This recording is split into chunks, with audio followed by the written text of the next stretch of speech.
In the top stories, an agriculture expert says a crisis is looming in the sector. Trade union and government officials meet again on the customs impasse, and 4 netballers appear in court following an on-court brawl over the weekend. Welcome to Nation News for Monday, June 8, 2015. I am Natasha Beckles.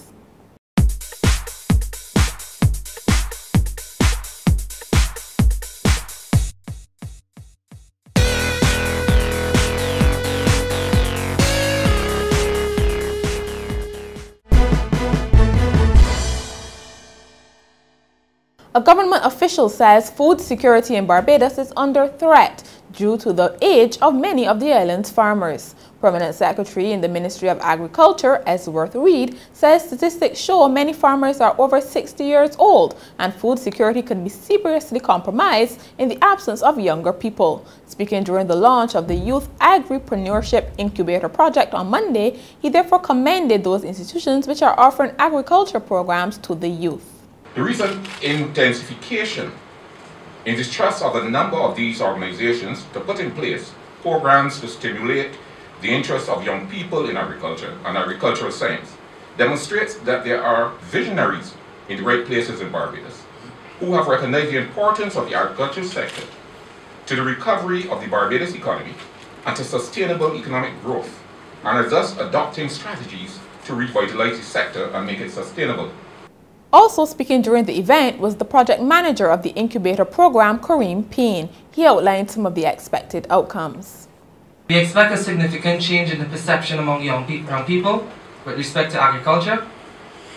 And the reason why this is an outcome in the program is because we recognize that there's a perception in not just Barbados but in the Caribbean that agriculture is something that young people are not necessarily enthusiastic about and would necessarily try to get into when they finish school. So that is something that we want to change, and we expect this program to help in that regard.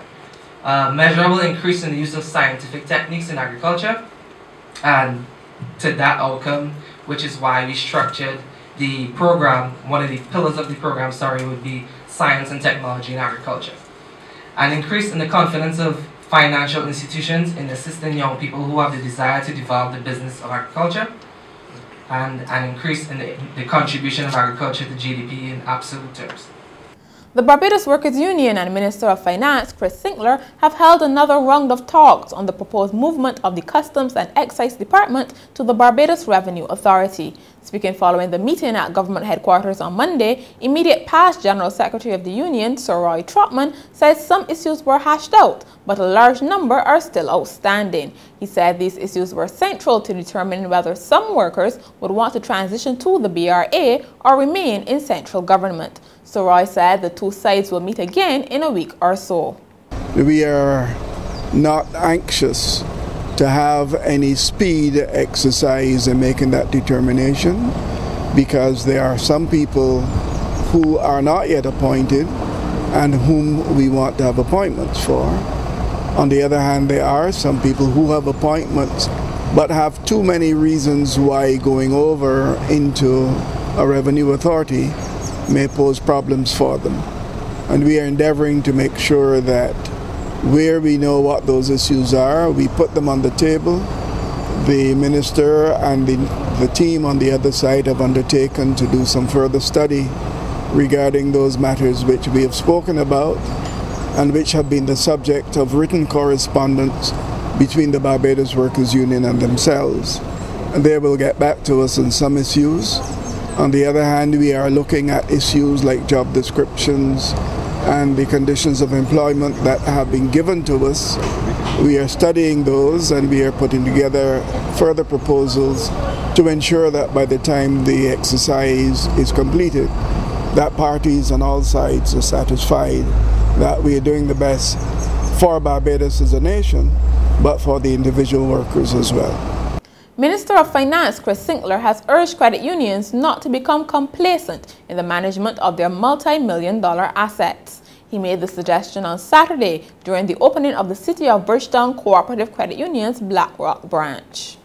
The primary purpose is to mobilize savings and to offer loans to members. In spite of the fact that you are considered non-profit organizations, Safety and soundness are paramount given your fiduciary responsibility. Oversight responsibility of assets totaling over $400 million is by no means a minor task, or one where complacency should be allowed to set in. Given your significant exposure to credit risks, I implore you, therefore, to ensure that your risk management framework is appropriately sound in order to mitigate such perils. Barbados has built up a solid reputation at the Taste of the Caribbean show, and the culinary team will be going after even more glory this week. 8 chefs and a bartender will leave the island from Miami on Wednesday to compete against their regional counterparts. Coordinator Michelle Smith-Mears says the competition has produced many of the top chefs and bartenders in the island. We are very proud of the fact that in many of our kitchens across the island, we do not have to depend on executive chefs because there are a lot of culinary team chefs that are heading kitchens and bars in Barbados right now. And that's very unusual for Caribbean islands, and we're proud to have that. We believe that when people come to Barbados, they need to be able to taste our heritage through our cuisine. They need to know who we are by the food that we give them.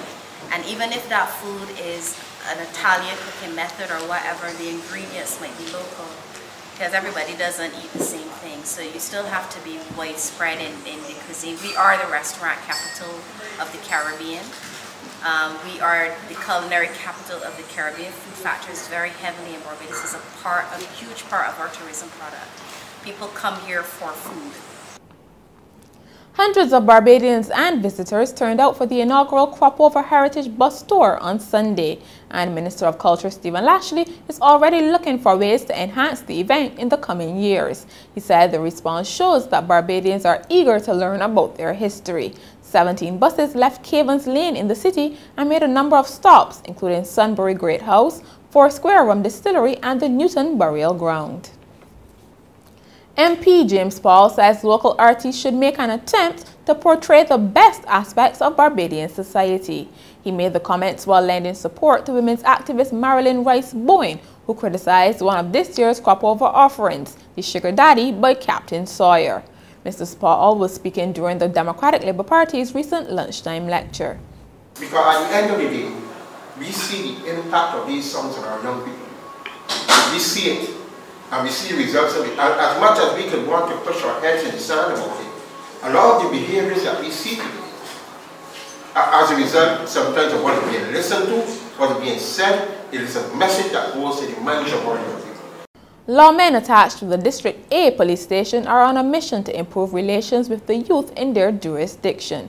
On Sunday, they took 40 children and their parents from the Ivy St. Michael to a special church service at the Hope Church, Neil St. George. Sergeant O'Neill Small told Nation News other monthly activities could include hikes or picnics.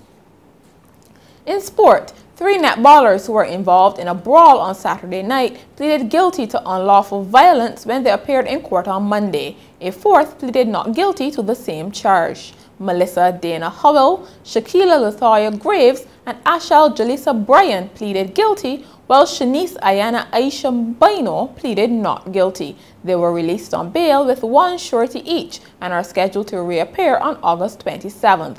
The fight started on court at the netball stadium, then escalated when spectators got involved. Police were called in to calm the situation.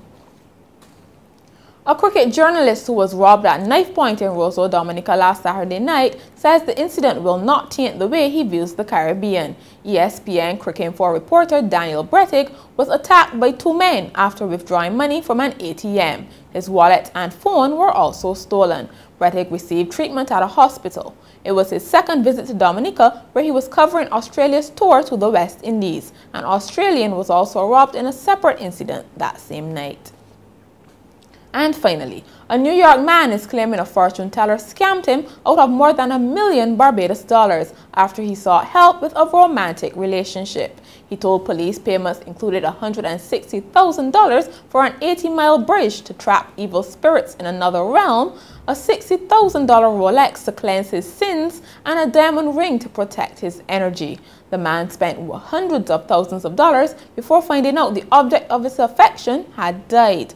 But since the psychic said the woman could be reincarnated, he spent some more money before finally deciding to go to the police. The psychic has been charged with grand larceny. And that's Nation News for Monday. For more news, log on to nationnews.com, as well as YouTube, Facebook, and Twitter. Remember to pick up your Daily Nation on Tuesday or subscribe to our e-paper. Thank you so much for joining us.